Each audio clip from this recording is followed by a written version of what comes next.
The crystal chandelier cast dancing shadows across the Ritz-Carlton ballroom as I clutched my grandmother's worn leather messenger bag closer to my side. The annual Children's Hospital Charity Gala buzzed with conversations about stock portfolios and vacation homes, but all I could hear was the sharp laughter cutting through the elegant atmosphere. Bethany Morrison, wife of Cinertech's CEO, pointed directly at my bag with her diamond-encrusted finger. "That bag is ancient," she announced to the circle of wealthy donors surrounding us. "Someone should donate that museum piece to charity instead of bringing it here." The crowd erupted in cruel amusement while my cheeks burned with humiliation. I forced a gentle smile, knowing they had no idea what this seemingly worthless bag represented or what documents lay hidden in its weathered compartments. Earlier that morning, I had sat in my cramped cubicle at Davidson Financial Advisors, surrounded by the mundane reality of quarterly reports and client portfolios. My colleagues Janet Martinez and Marcus Thompson barely acknowledged my presence as they discussed their weekend plans for expensive wine tastings and exclusive golf tournaments. I had deliberately cultivated this invisible persona, allowing everyone to assume I was just another junior analyst grinding through entry-level responsibilities. My boss, Harold Patterson, shuffled past my desk, dropping a stack of research assignments without making eye contact. "Need these compiled by Thursday, Tracy," he muttered, getting my name wrong for the 100th time this year. I wanted to correct him, remind him that my name was Tracy, but I had learned that drawing attention only led to more dismissive treatment. The irony wasn't lost on me. While my coworkers complained about student loans and studio apartment rents, I owned properties across 3 states and held investment portfolios that would make their heads spin. But they saw only what I chose to show them: a quiet woman in discount blazers who brought lunch from home instead of ordering expensive takeout. As 5 o'clock approached, I carefully selected my outfit for the evening's gala. The navy dress came from a department store clearance rack, deliberately modest and unremarkable. But the bag was different.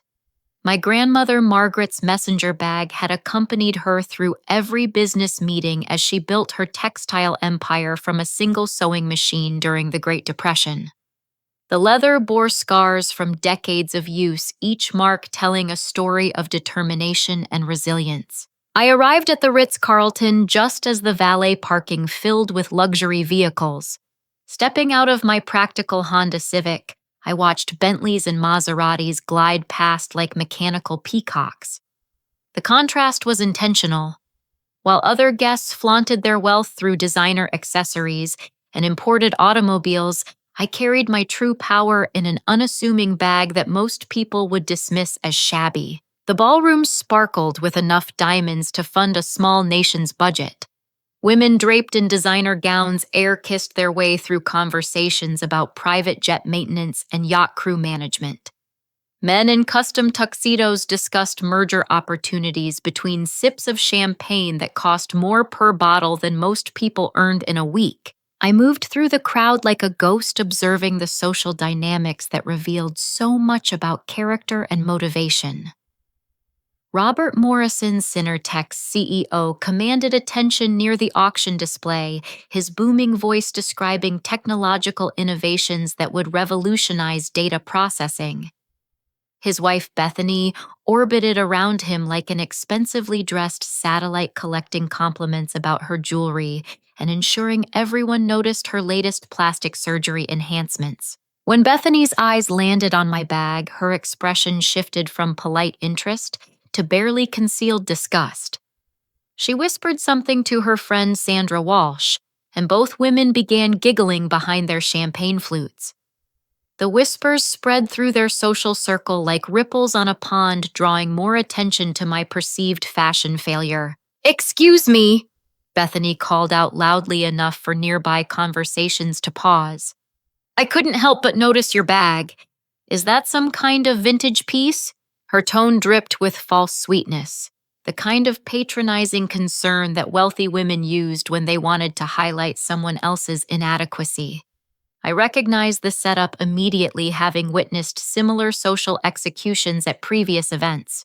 "It belonged to my grandmother," I replied simply, keeping my voice steady and warm. "How precious!" Sandra chimed in, her smile sharp as a blade. "It must have so much sentimental value that you can't bear to replace it with something more appropriate." The circle tightened around us, other guests sensing entertainment in the making. Robert noticed the commotion and wandered over his chest, puffed with the confidence of a man who believed his success made him untouchable. "What's the discussion about?" he asked, already smirking at whatever joke he expected to join. "We were just admiring this young lady's unique sense of style," Bethany explained, gesturing toward my bag with theatrical emphasis. "Not everyone can afford to keep up with current trends. We should appreciate those who make do with what they have." The words hit like perfectly aimed daggers designed to wound while maintaining plausible deniability. Around us, the crowd murmured agreement, their expressions mixing pity with superiority. I had become their evening's entertainment, the cautionary tale that reminded them of their elevated status. I excused myself gracefully, walking toward the ladies' room with measured steps that betrayed none of the fire building in my chest. Once safely behind the locked door, I opened my grandmother's bag and reviewed the documents that would change everything. The final acquisition papers for Synertech lay neatly organized, waiting for my signature to complete months of careful planning. Tomorrow's board meeting would determine whether Robert Morrison kept his company or lost everything he had built through years of questionable decisions and financial mismanagement. Bethany had no idea that her husband's empire was crumbling, held together only by desperate accounting tricks and increasingly creative debt restructuring. As I returned to the ballroom, I caught Bethany's eye and smiled with genuine warmth. She interpreted my expression as grateful acceptance of her social superiority, never suspecting that I was already planning her husband's professional funeral. The next morning brought Seattle's familiar drizzle as I drove through downtown traffic toward my real office. Most people assumed I worked exclusively for Davidson Financial, but that was merely my cover story. The understated building on Pine Street housed Sterling Capital Group, the private equity firm I had inherited, along with my grandmother's textile fortune 5 years earlier. My assistant Diana Chen greeted me with the final due diligence reports on Synertech's financial situation. The numbers painted a picture that would have shocked Robert Morrison's wealthy admirers from the previous evening. Behind the glossy press releases and confident investor presentations lay a company hemorrhaging money at an unsustainable rate. "The accounting irregularities go back 18 months, Diana explained, spreading documents across my mahogany desk. "They've been using aggressive revenue recognition to inflate quarterly earnings while hiding mounting operational losses through subsidiary transfers." I studied the cash flow statements that revealed the truth behind Synertech's apparent success. Product launches that were publicly celebrated as breakthrough innovations had actually failed to generate meaningful revenue. Key clients had canceled contracts due to delivery failures and quality control issues, but these setbacks were carefully omitted from public financial disclosures. The deeper I dug into their records, the clearer their desperation became. Robert had been cycling through increasingly risky financing arrangements, borrowing against future earnings that would never materialize. Equipment purchases were financed through lease agreements with balloon payments that would cripple the company's cash flow within months. "How long can they maintain this facade?" I asked, already knowing the answer would confirm my timeline. 48 hours at most, Diana replied grimly. "Their primary credit line expires Friday, and they don't have sufficient assets to secure renewal. Without immediate capital infusion, they'll face involuntary bankruptcy proceedings by Monday morning." The irony was delicious. While Bethany Morrison mocked my grandmother's bag as a symbol of poverty, her husband's company was sliding toward insolvency despite its polished corporate image. Robert had built his reputation on smoke and mirrors, impressing investors with technological jargon while fundamentally mismanaging basic business operations. My own journey to this moment had been carefully orchestrated over several years. After graduating from Harvard Business School, I spent 3 years at Goldman Sachs learning how financial markets really operated. When my grandmother passed away and left me her textile empire, I sold those traditional holdings and reinvested the proceeds in private equity opportunities. The decision to work undercover at smaller financial firms had been strategic rather than necessary. I wanted to understand how businesses functioned from the ground level, observing the daily decisions that separated successful companies from those destined for failure. My modest apartment and practical car were props in a larger performance designed to keep my true wealth invisible. This approach had provided invaluable insights into corporate culture and management effectiveness. At Davidson Financial, I watched Harold Patterson make the same mistakes that doomed countless small businesses, prioritizing short-term appearances over long-term sustainability, treating employees as disposable resources rather than valuable assets, and confusing activity with actual productivity. Synertech represented a larger version of those same fundamental errors. Robert Morrison had surrounded himself with yes-men who reinforced his delusions rather than providing honest feedback about strategic direction. Board meetings had become elaborate theater productions where predetermined conclusions were presented as collaborative decisions. Diana handed me the final piece of the puzzle, a comprehensive analysis of Synertech's ownership structure. Through a network of shell companies and strategic partnerships, I had quietly acquired distressed debt instruments and secondary market shares over the past 6 months. The sellers were pension funds and institutional investors who recognized the company's deteriorating fundamentals and wanted to minimize their losses. "What's our final ownership percentage?" I asked, though I already knew the answer would exceed the threshold needed for control. 57% when including the convertible debt instruments, Diana confirmed.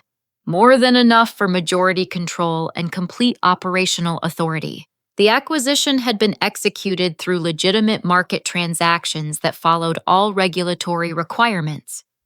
Every share purchase and debt acquisition had been properly documented and filed with appropriate oversight agencies. Robert Morrison's company was failing because of his own poor decisions, not because of any hostile takeover tactics. As I reviewed the final paperwork, my phone buzzed with a message from my private investigator. Jennifer Walsh had been tracking Synertech's executive activities for weeks, documenting patterns that would prove crucial during tomorrow's confrontation. The report revealed that Bethany Morrison had no idea about her husband's financial crisis. She continued making expensive purchases and planning elaborate social events as if their wealth was secure and growing. Robert had been lying to his own wife about their company's performance, probably hoping to find a miracle solution before the truth became unavoidable. This deception added another layer to tomorrow's reckoning. Bethany's cruel mockery of my grandmother's bag had been delivered from a position she believed was unassailable, never suspecting that her own lifestyle depended on financial foundations that were already cracking. I thought about my grandmother Margaret, who had faced similar social humiliation from wealthy women who considered her beneath their notice. She had responded not with bitterness, but with determination, building a business empire that eventually employed many of their husbands. Her bag had been her constant companion through meetings with bankers who initially refused to take her seriously, and suppliers who demanded cash payments because they doubted a woman's creditworthiness. Tomorrow's board meeting would honor her memory while delivering justice for last night's unnecessary cruelty. Sometimes the universe provided perfect opportunities for teaching important lessons about respect and dignity. Thursday morning brought crisp October air and crystal clear skies that seemed to mirror my mental clarity as final preparations fell into place. My legal team at Patterson Williams and Associates had worked through the night to ensure every document met regulatory requirements for the ownership transition that would reshape Synertech's future. Grace Patterson. My lead attorney spread the acquisition paperwork across her conference table like a general reviewing battle plans.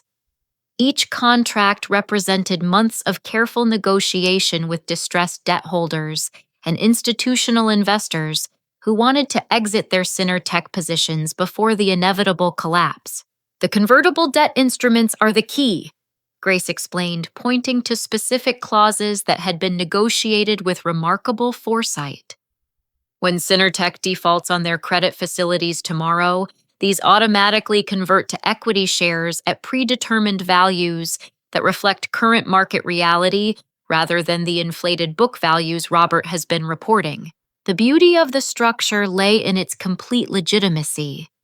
Every transaction had been conducted through public markets or private negotiations that followed standard industry practices. Synertech's board members had approved many of these deals themselves, desperate for any capital infusion that would postpone their reckoning with financial reality. What about potential challenges to the acquisition? I asked, knowing that desperate executives sometimes attempted legal maneuvers to delay inevitable consequences. Impossible, Grace replied confidently. Every share purchase and debt acquisition has been properly documented and filed with the Securities and Exchange Commission. Robert Morrison's own board approved the debt restructuring that gave us conversion rights. Any legal challenge would require proving that their own previous decisions were invalid. After finalizing the legal framework, I drove to Mount Pleasant Cemetery, where my grandmother Margaret rested beneath a simple granite headstone that bore only her name and dates. The elaborate monuments surrounding her grave belonged to families who had inherited their wealth rather than creating it, but grandmother had chosen modesty even in death. I sat on the nearby bench and shared my plans with her memory, just as I had done before every major business decision over the past 5 years. Her lessons about dignity, persistence, and using wealth responsibly had guided me through Harvard Business School and my early years in financial services. She had taught me that true power came from competence and character rather than flashy displays of material success. They mocked your bag, grandmother, I whispered to the autumn breeze. The same way society ladies mocked your sewing machine when you started the textile business. Tomorrow they'll learn what that bag really represents. The leather messenger bag sat beside me on the bench, weathered but sturdy after decades of faithful service. Inside, along with tomorrow's acquisition documents, were photographs from grandmother's early business years, images of her meeting with suppliers who doubted her credit, negotiating with department store buyers, who questioned her design capabilities, and gradually building relationships that transformed a single sewing machine into a manufacturing empire. Those photographs reminded me that tomorrow's confrontation was about more than personal revenge for Bethany Morrison's cruel comments. It represented a broader struggle between substance and appearance, between earned respect and inherited privilege, between treating people with dignity regardless of their perceived status. My phone rang with updates from Diana, who had been monitoring Synertech's increasingly desperate attempts to secure emergency financing. Investment banks that had previously courted Robert's business were suddenly unavailable for meetings. Private equity firms that had expressed interest in partnership opportunities had withdrawn their proposals after conducting proper due diligence. The vultures are circling, Diana reported. 3 different bankruptcy specialists have contacted their board members offering restructuring services. Word is spreading through financial circles that Synertech is finished. The speed of their collapse reflected modern markets' efficiency in punishing companies that had been living beyond their means. Once investors lost confidence in a company's fundamental viability, credit lines disappeared, and partnership opportunities evaporated almost overnight. Through my network of contacts in Seattle's business community, I learned more about Bethany Morrison's character and history. She had married Robert 15 years earlier when his company was genuinely successful, but her social climbing had accelerated as his business achievements brought them into wealthier circles. Former friends described her transformation from a reasonably pleasant person into someone who measured everyone's worth by their material possessions and social connections.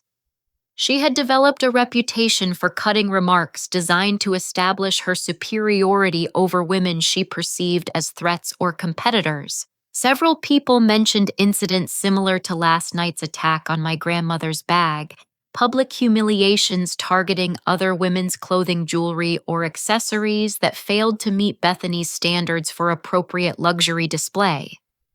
She seemed to derive genuine pleasure from making others feel inadequate about their appearance or financial status. This pattern revealed someone who had lost sight of basic human decency in pursuit of social status. Tomorrow's reckoning would force her to confront the consequences of treating people as entertainment, rather than fellow human beings deserving of respect.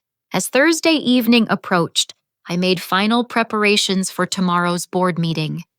The outfit selection was deliberate, the same navy dress and practical shoes I had worn to the charity gala, the same modest jewelry that had marked me as someone beneath their notice. But this time my grandmother's bag would carry the documents that transformed me from invisible observer to majority owner. The Cinertech board members had been individually contacted by my legal team, informed that a strategic investor wanted to discuss emergency financing options. They had eagerly agreed to the meeting, hoping that salvation might still be possible despite their deteriorating situation. None of them realized that salvation would come with a price accountability for years of poor decisions and mismanagement that had brought a once promising company to the brink of bankruptcy. Tomorrow would mark the beginning of their education about responsible leadership and ethical business practices. Friday morning arrived with an urgency that even Cinertech's corporate headquarters couldn't ignore. Emergency board meeting notices had been sent at 6 a.m., requesting all directors to attend a 9 o'clock session to discuss critical financing opportunities that could determine the company's survival. Robert Morrison paced his corner office like a caged animal, frantically working his phone to contact every potential investor in his extensive network. The conversations followed a depressingly predictable pattern: initial politeness, followed by increasingly transparent excuses about timing, market conditions, and portfolio diversification requirements. "We're exploring other opportunities right now," was the diplomatic way venture capitalists explained that they wouldn't touch Cinertech with a 10-foot pole. "Let's revisit this in 6 months" meant never. "We'll have to run it by our investment committee," translated to a permanent rejection without the courtesy of direct communication. 20 miles away in Bellevue, Bethany Morrison was blissfully unaware of her husband's professional crisis as she browsed through Nordstrom's designer handbag collection.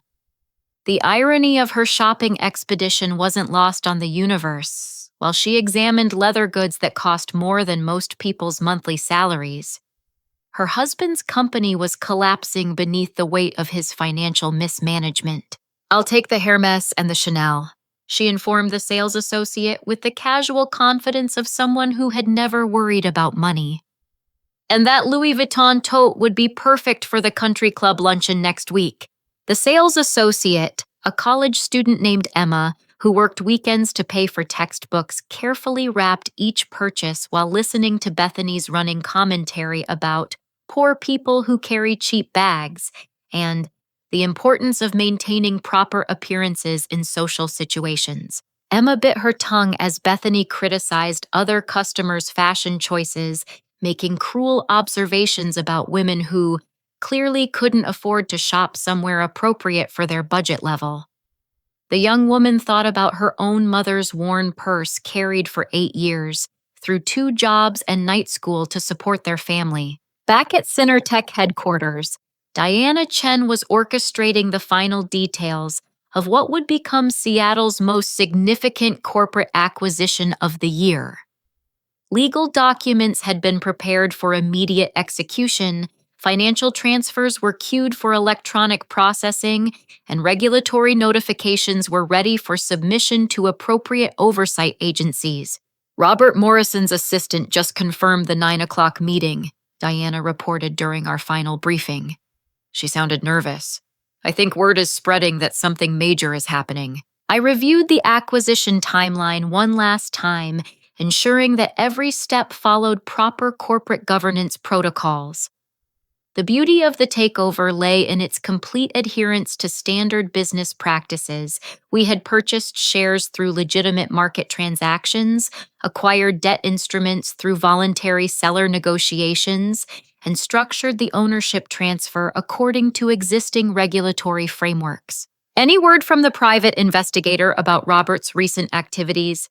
I asked, knowing that desperate executives sometimes attempted questionable maneuvers when facing business failures. Jennifer Walsh's report came in an hour ago, Diana replied, handing me a thick folder. Robert has been embezzling company funds for personal expenses over the past 14 months. The amounts aren't huge individually, but they add up to nearly $200,000 in unauthorized withdrawals. This revelation added another dimension to our acquisition strategy. Robert Morrison hadn't just mismanaged his company through poor business decisions. He had been stealing from shareholders to maintain his lifestyle while the business deteriorated around him. The embezzlement provided additional legal grounds for his immediate termination and potential criminal prosecution. As 8:30 approached, I gathered my grandmother's bag and the documents that would reshape Synertech's future. The leather messenger bag had accompanied me through this entire journey, from the charity gala humiliation to this moment of ultimate vindication. Inside its worn compartments were contracts that represented more than a business acquisition. They symbolized justice for everyone who had ever been dismissed because of their appearance or perceived social status. The drive to Synertech's headquarters took me through Seattle neighborhoods that reflected the economic diversity Bethany Morrison seemed determined to ignore. Working families lived in modest homes and drove practical vehicles, building stable lives through steady employment and careful financial planning. Their children attended public schools and shopped at discount retailers, finding joy and satisfaction in accomplishments that had nothing to do with luxury brand displays. These were my grandmother's people, the customers who had supported her textile business through decades of changing fashion trends and economic challenges. They valued quality and durability over flashy appearances, preferring products that delivered honest value rather than status symbol recognition. Synertech's corporate campus showcased the kind of expensive architecture that impressed visitors while draining resources from actual business operations. Marble lobbies and custom artwork created an illusion of success that masked fundamental operational weaknesses. Robert Morrison had confused spending money with making money, a mistake that doomed countless businesses throughout corporate history. As I walked through the polished corridors toward the boardroom, I passed employees who were about to learn that their company had been living on borrowed time for months. Some would lose their jobs during the restructuring process, while others would discover opportunities for advancement under competent leadership. The acquisition would bring accountability and stability to an organization that had been drifting toward inevitable collapse. The boardroom doors opened at exactly 9 o'clock, revealing a collection of worried faces around a mahogany table that probably cost more than most employees earned in 6 months. Robert Morrison sat at the head of the table, his usual confidence replaced by barely concealed desperation, as he waited to learn whether today would bring salvation or final catastrophe. My grandmother's bag felt heavier as I prepared to enter the room where everything would change. Inside were not just legal documents, but the culmination of months of careful planning and generations of family wisdom about treating people with dignity regardless of their circumstances. The moment of truth had finally arrived. I stepped into Cinertech's boardroom at precisely 9 o'clock, carrying my grandmother's leather bag with the same quiet confidence she had displayed during her most important business negotiations. The mahogany conference table stretched between floor-to-ceiling windows that offered panoramic views of Seattle's skyline, but the 5 board members seated around it were too focused on their company's survival to appreciate the scenery. Robert Morrison barely glanced up from his notes as I entered. His distracted expression suggested he was still processing my presence at what he assumed would be a high-level financial discussion between serious investors and corporate executives. The cognitive dissonance was understandable. The woman he remembered as an unremarkable charity gala attendee didn't match his expectations for someone who could solve Cinertech's multi-million-dollar crisis. Board members Marcus Chen, Patricia Williams, David Thompson, and Sandra Richardson shifted uncomfortably in their leather chairs. These weren't bad people necessarily, but they had allowed Robert's overconfidence to cloud their judgment about the company's true financial condition. Their relief at today's mysterious meeting was palpable, even though none of them understood what solutions might be forthcoming. "Thank you for making time on such short notice." I began placing my bag on the polished table surface. "I understand Cinertech is facing some challenges that require immediate attention." Robert's eyebrows furrowed as he tried to place my voice in his memory. Something about my tone suggested familiarity, but he couldn't quite connect the dots between this professional setting and our brief encounter at the charity gala. "I'm sorry, but I don't believe we've been properly introduced," he said, extending his hand with the practiced charm that had served him well during better times. "Robert Morrison, Chief Executive Officer. Are you representing one of the investment firms we've been discussing partnership opportunities with?" I shook his hand with the firm grip that my grandmother had taught me conveyed strength without aggression. "I'm Tracy Sterling, managing partner of Sterling Capital Group. We've actually met before, though you might not remember the circumstances." Recognition flickered across his features like a malfunctioning light bulb. His eyes moved from my face to my bag, then back again as pieces of a puzzle began forming a picture he didn't want to see. "Sterling Capital," Patricia Williams repeated, consulting her notes. "You're the firm that's been acquiring our distressed debt instruments over the past 6 months. Among other investments, I confirmed opening my bag to retrieve the documents that would change everything. We've been very interested in Cinertech's long-term potential despite some concerning trends in your recent financial performance." The boardroom atmosphere shifted as members realized this wasn't going to be a typical investor presentation. David Thompson, a former Boeing executive who understood corporate restructuring, leaned forward with the expression of someone anticipating bad news. "What kind of investment are you proposing?" he asked, though his tone suggested he already suspected the answer wouldn't involve traditional partnership arrangements. I spread the acquisition documents across the table, each page representing months of careful planning and strategic positioning. "We're not proposing an investment," I explained calmly. "We're announcing an acquisition. Sterling Capital Group now owns 57% of Cinertech through a combination of share purchases and convertible debt instruments." The silence that followed was deafening. Robert Morrison stared at the paperwork as if it contained some foreign language he couldn't comprehend. His hands trembled slightly as he reached for the ownership transfer document, scanning the legal language that sealed his company's fate. "This is impossible," he whispered more to himself than to anyone else. "We would have known about any hostile takeover attempt. The board would have been notified of significant share movements." "There was nothing hostile about our acquisition," I replied, maintaining the patient tone my grandmother had used when explaining business realities to stubborn suppliers. "Every transaction was conducted through legitimate market channels with full regulatory compliance. Your own board approved many of the debt restructuring agreements that granted us conversion rights." Marcus Chen, The board's financial committee chairman was rapidly reviewing the documentation with the expression of someone watching a train wreck in slow motion. These conversion clauses were part of the emergency financing we approved in March, he said slowly. We were told they would never be exercised unless the company faced bankruptcy. Tech has been functionally insolvent for 18 months.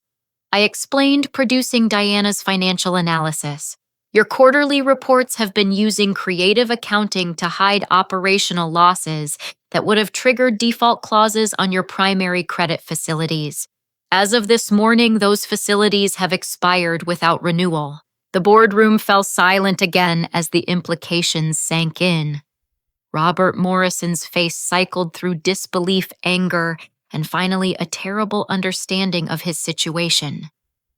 He had been so focused on maintaining appearances and finding miracle solutions that he had ignored the inevitability of this moment. Who are you really? He demanded, abandoning his polished executive persona. This is some kind of elaborate hostile takeover disguised as legitimate acquisition. No one accumulates 57% ownership without insider information or market manipulation. Before I could respond, the boardroom doors burst open with enough force to rattle the windows.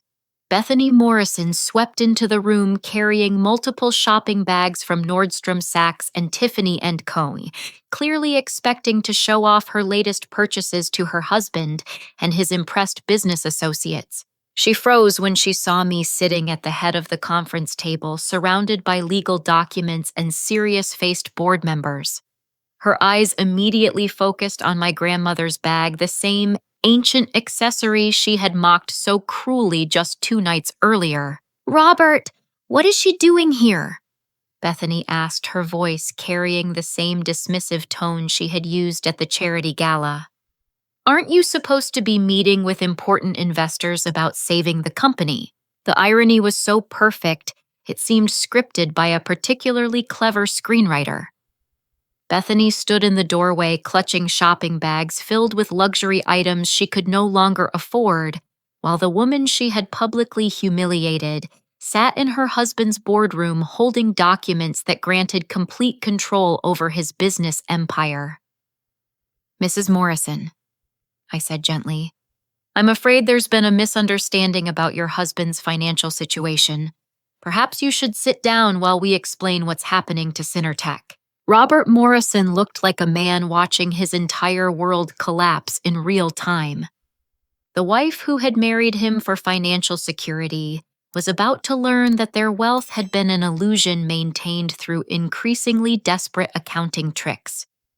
The company he had built his identity around was now controlled by someone he had dismissed as irrelevant just 48 hours earlier. "I'm terminating your employment as Chief Executive Officer effective immediately," I announced, producing the paperwork that had been prepared for this moment. "Sterling Capital Group is assuming operational control of Tech under the authority granted by our majority ownership position. Security will escort you from the building within the next 30 minutes. Bethany Morrison dropped her shopping bags as the reality of the situation finally penetrated her shock.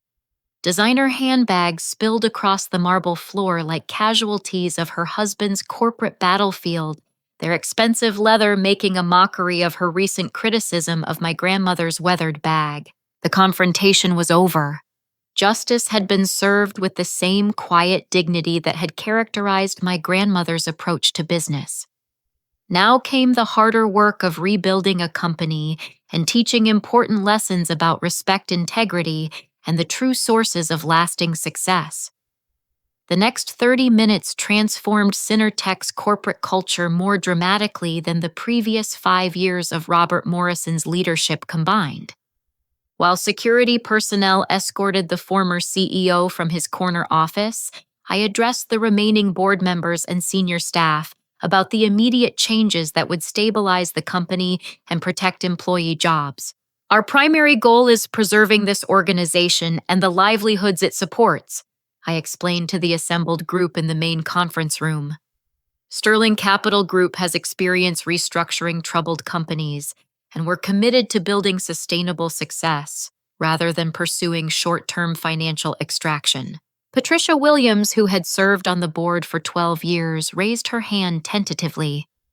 What happens to existing employment contracts and benefit packages? Many of our people have families depending on this income. Her question revealed the human cost of Robert Morrison's mismanagement, something that had been lost amid his focus on maintaining appearances and personal lifestyle. Real people with mortgages, children's education expenses, and medical bills had been counting on Synertech's stability while their CEO diverted company resources to cover his wife's shopping habits. No layoffs for the first 90 days while we complete our operational assessment, I announced, watching relief spread across faces throughout the room. After that, personnel decisions will be based on performance and company needs rather than executive favoritism or office politics. The contrast with Robert's management style was immediately apparent. His regime had been characterized by arbitrary decision-making, unclear communication, and a tendency to blame employees for problems that originated with strategic failures at the executive level. Building a new culture would require patience and consistency over many months. Diana Chen arrived with a team of organizational development specialists who would help identify capable middle managers who had been overlooked during the previous administration. Companies often contained hidden talent among employees who had been passed over for promotion due to political considerations rather than merit-based evaluations. Meanwhile, Bethany Morrison's situation had become the subject of intense speculation throughout Seattle's social circles. Word spread quickly that the woman who had built her reputation on cruel mockery of others' appearances was now facing her own financial humiliation. The expensive shopping bags she had carried into the boardroom represented purchases that would need to be returned, adding public embarrassment to her private crisis. Several former victims of her social cruelty called mutual friends to express their satisfaction at seeing karma delivered with such poetic justice. Emma, the college student who had endured Bethany's condescending remarks at Nordstrom, mentioned the incident to her supervisor, who shared it with other retail workers who had experienced similar treatment from entitled customers. She spent 20 minutes criticizing other women's handbags, Emma told her roommates that evening. Then her own husband's company got bought by someone carrying what she called an ancient museum piece. Sometimes the universe has a sense of humor about these things. The story resonated because it captured something universal about the relationship between appearance and substance, between inherited privilege and earned respect. Bethany had confused material possessions with personal worth, never understanding that true dignity came from how people treated others rather than which designer labels they displayed. Over the following weeks, Synertech's transformation accelerated as competent leadership replaced the previous culture of fear and favoritism. Jennifer Walsh, the former customer service manager, was promoted to vice president of operations after demonstrating exceptional problem-solving skills that had been ignored under Robert's administration. Michael Santos, a software engineer who had repeatedly submitted cost-saving proposals that were dismissed without consideration, found himself leading a new efficiency initiative that reduced operational expenses by 30% within the first month. His innovations had been available all along, waiting for leadership willing to listen to ideas regardless of their source. The company's financial recovery followed predictable patterns that reflected basic business principles Robert Morrison had abandoned in favor of flashy but unsustainable growth strategies. Focusing on customer satisfaction rather than quarterly earnings manipulation, investing in employee development rather than executive perks, and building genuine partnerships rather than exploiting temporary market advantages. Local business journals began covering Synertech's turnaround as a case study in corporate responsibility and ethical leadership. The contrast with Robert's management style became a cautionary tale about the dangers of prioritizing appearance over substance in business operations. But the most significant change was cultural rather than financial. Employees began treating each other with respect and dignity, knowing that their new leadership valued character over connections. The toxic atmosphere of gossip, favoritism, and backstabbing that had characterized Robert's regime gradually gave way to collaborative problem solving and mutual support. My grandmother's leather bag found a permanent place on my new office credenza, displayed alongside a photograph of her textile factory during its 1940s heyday. Employees often asked about its significance, providing opportunities to share lessons about perseverance, integrity, and treating everyone with dignity regardless of their apparent circumstances. The bag had become more than a personal memento. It symbolized the values that would guide Synertech's future development.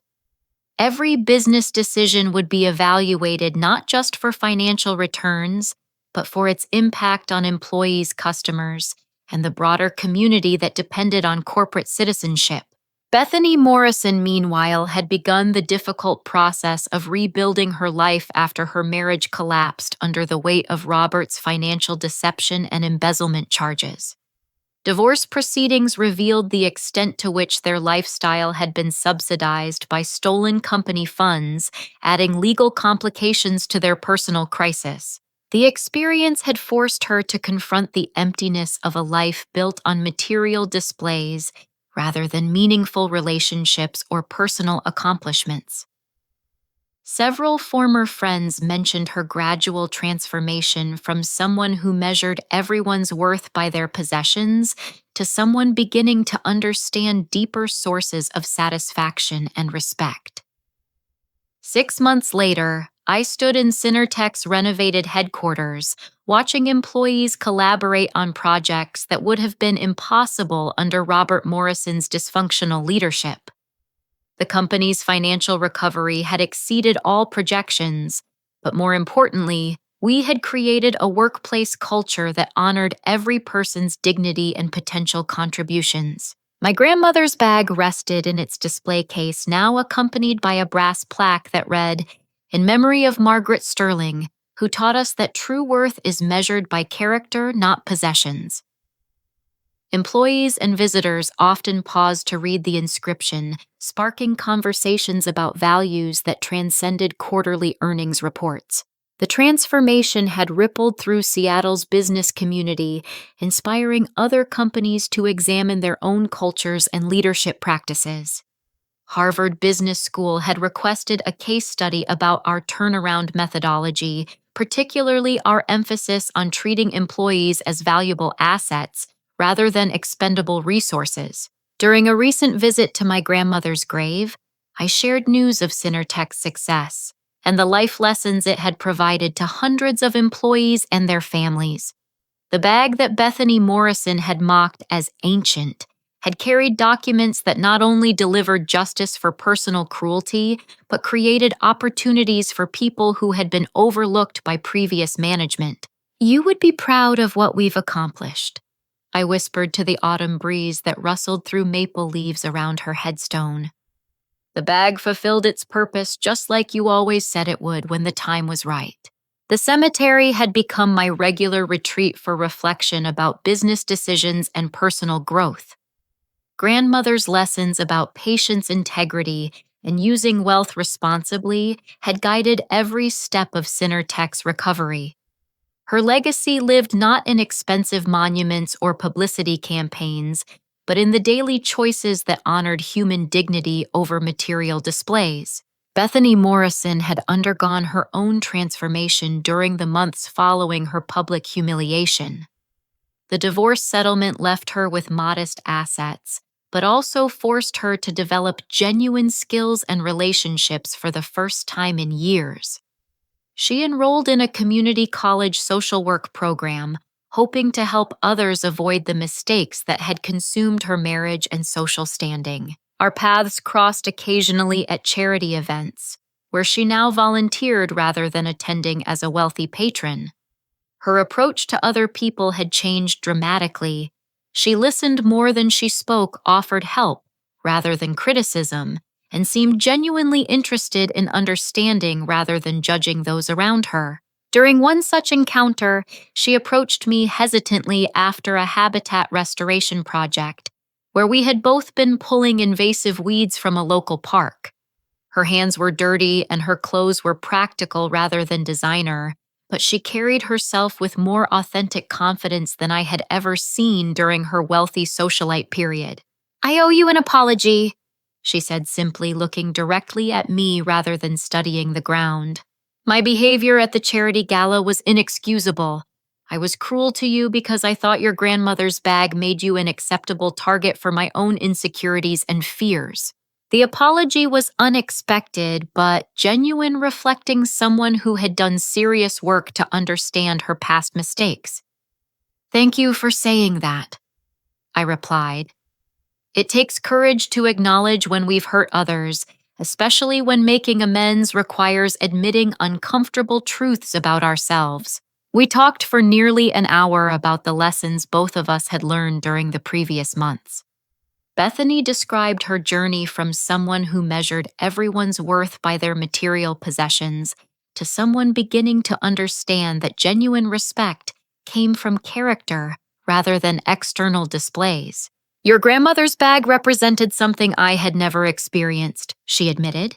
"Inherited value that had nothing to do with price tags or social status. I mocked it because I was threatened by the idea that worth could exist without expensive validation." Her insight was profound and hard-earned through months of personal reflection and community service.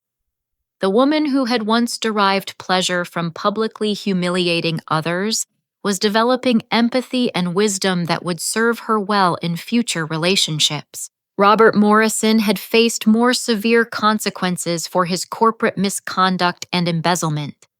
Criminal charges had resulted in a plea agreement that included restitution payments and community service, but also provided opportunities for redemption through honest work and ethical behavior. He found employment at a nonprofit organization that provided small business loans to entrepreneurs from disadvantaged backgrounds, using his financial expertise to help people build legitimate enterprises rather than manipulating accounting records for personal benefit. The irony wasn't lost on him. His most meaningful work came from helping others succeed rather than maintaining illusions about his own importance. Cinertech continued thriving under its new management philosophy that prioritized long-term sustainability over short-term financial engineering. Employee satisfaction surveys reached record highs, customer retention improved dramatically, and innovative product development accelerated when engineers felt empowered to contribute ideas without fear of political retaliation. The company had become a model for responsible corporate citizenship, demonstrating that ethical leadership and profitable operations were complementary rather than contradictory goals. Our success attracted talented employees who wanted to work for an organization that aligned with their personal values about dignity, respect, and mutual support. My grandmother's bag had fulfilled its ultimate purpose, carrying documents that transformed not just one company, but demonstrated principles that could revolutionize how businesses treated their stakeholders. The leather showed new wear patterns from its display case, but its symbolic power had only grown stronger through the story it represented. During quiet moments in my office, I often reflected on the journey that began with public humiliation at a charity gala and culminated in creating meaningful opportunities for hundreds of families. The bag served as a daily reminder that true power came from character rather than appearances, from building others up rather than tearing them down. The lessons learned through this experience had shaped not just Cinertech's corporate culture, but my own understanding of leadership and responsibility. Wealth was a tool for creating positive change rather than isolating ourselves from those who had less material success. Respect was earned through actions rather than inherited through circumstances. As I prepared to leave the office that evening, I paused at my grandmother's display case and touched the worn leather that had accompanied her through decades of business challenges. Tomorrow would bring new opportunities to apply her wisdom to complex decisions about employee development, customer relationships, and community partnerships. The bag would continue its journey, carrying forward lessons about dignity, persistence, and the true sources of lasting success. Its greatest value had never been monetary, but moral, representing principles that transcended generations and circumstances. Sometimes the universe provides perfect opportunities for teaching important lessons about respect and kindness. My grandmother's bag had become the vessel for delivering justice while demonstrating that true worth comes from how we treat others, especially those who seem powerless to retaliate for unkind treatment. The story was far from over. Each day brought new chances to honor her memory by building a business that served others rather than exploiting them, creating opportunities rather than limiting them, and measuring success by the positive impact we had on the lives of everyone whose paths crossed ours. Have you ever experienced a moment when someone judged you based on appearances rather than character? I'd love to hear your thoughts about how we can build more respectful communities where everyone's dignity is honored regardless of their circumstances. Please share your experiences in the comments below. Like this video if it resonated with you.